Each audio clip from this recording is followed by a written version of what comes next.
Hello and welcome to the next video of my LCS Summer 2022 preview. We are going to be covering FlyQuest, who I have 6th going into summer. In spring, they finished 5th in that three-way tiebreaker at 9-9 to get in the playoffs. A surprise team in the beginning parts of the split that did really well, taking advantage of the weird Janna top situation. They did that a few times and cheesed a couple wins. In Academy, 3-8-7. Finishing 8th place. They wouldn't make any moves on their main roster nor academy roster during the off season. So, like I said with Dignitas's video yesterday, I have similar viewpoint on FlyQuest. I think FlyQuest is just the team that figured out, hey, my top laner stinks. I need to put him on champions where he won't lose me games. And they did that with Kumo, because Kumo's stats are not good. 735 CS per minute is very bad. Not good at all. 252 KDA, 59.8% KP, higher end of KP. However, 7.35 CS per minute is awful, even with 60 KP. 16 kill share, low, which is good. He wasn't stealing kills. And 20.6% gold share. I'm surprised his gold share was so high, given his lack of farm and kills. Played 11 champions in 20 games. I would recommend playing less champions and only focusing on Gragas.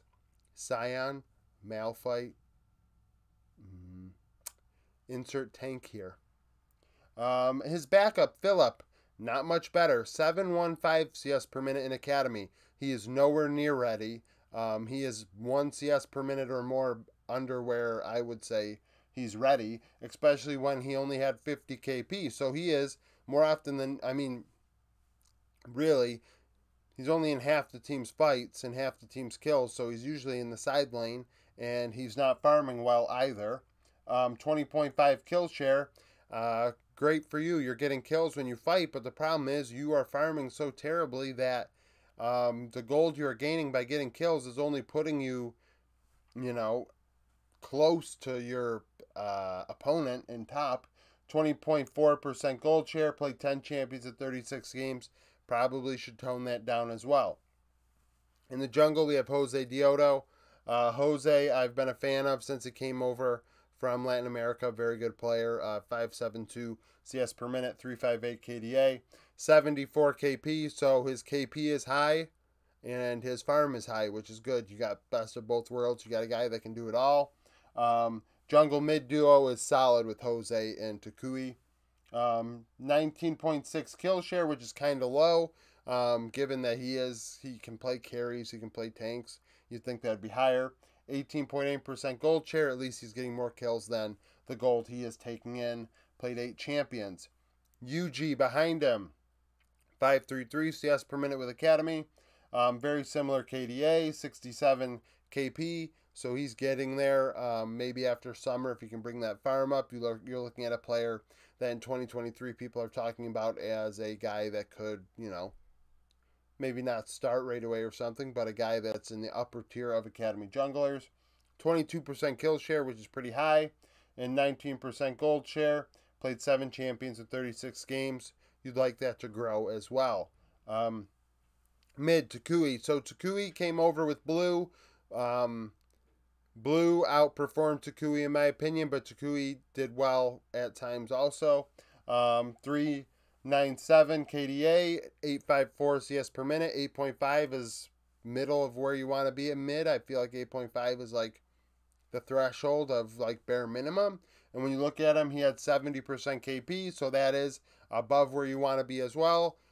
More than many mid laners. So couple those two things together and it makes sense. Solid all-around mid laner, 22% kill share, 22% gold share. His kill share and gold share matched. Played 9 champions in 20 games. Spirix behind him, 862 CS per minute. So at a lower level, he is out farming Takui. However, 58.5% KP, which is on the lower end of where you see mid laners. You don't normally see mid laners in the 50s. Nuke Duck yesterday was one that we saw, but I'm not a big fan of that. I would like a guy that does a little bit more, or you should be going at 9 CS per minute if you're not getting into fights. 21% kill share, 22.7% gold share. So not really getting the kills either.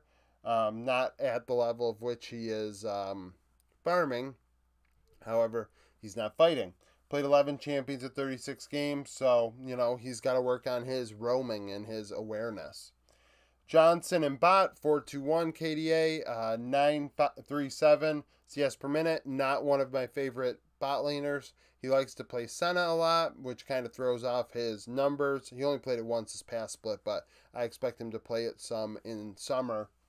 73 KP is very high for a 80 carry. So, you have to take that into account when you see his 937 CS per minute. That probably goes above 9.5 if he's around a 68 to 70, where a lot of 80 carries are. 37% kill share. He is the carry though. 24% gold share. 25% gold share. So he gets the kills, he gets the gold, he gets fed, and played 8 champions in 20 games. Tomo behind him, 957 KDA. 957 CS per minute. A 294 KDA, so a little bit left to be desired there. He dies quite a bit for an 80 carry. 60% KP, lower end of where we want to be. You have Johnson at 73%, which is higher than normal. Tomo lower than normal. And his farm at being 9.5. I hope it doesn't take too much of a hit when it comes to, maybe getting involved more in team fights. 29% kill share, 25% gold share. So he is carrying the team in gold and kills. Played 8 champions at 36 games. When it comes to support, you have Afromu, the oldest player in the LCS. He is bringing along the team, Johnson in bot lane. Afromu, 2-3 KDA, 67.1% KP. Solid numbers. Played 9 champions in 20 games. He's a veteran. He's been around the block. He's not going to int the game for you. Is he what he once was? No. But is he still good and solid? Yeah, I would say he's in the middle of your supports in the LCS. Diamond behind him, 248, 64.1 KP, 12 champions at 36 games. I didn't really like when I saw Diamond in the LCS with, I believe, FlyQuest last year. So, him getting put on the academy team behind Afro is probably a good idea.